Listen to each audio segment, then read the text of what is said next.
I thought while I was up here, I'd give you a little tour of the low voltage work up in this attic area. So it's pretty much done. These conduits go 80 feet to the office on the other side of the building, and you know, the wire management came out nice, pretty tidy. This runs down to the bar. In case they ever need to run more wires, this conduit makes it great to be able to do that. A lot of this white wire is for the low voltage lighting at the bar and stuff like that.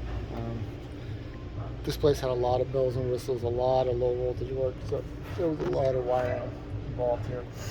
But you can see it runs all over the place essentially. And then this is my setup for the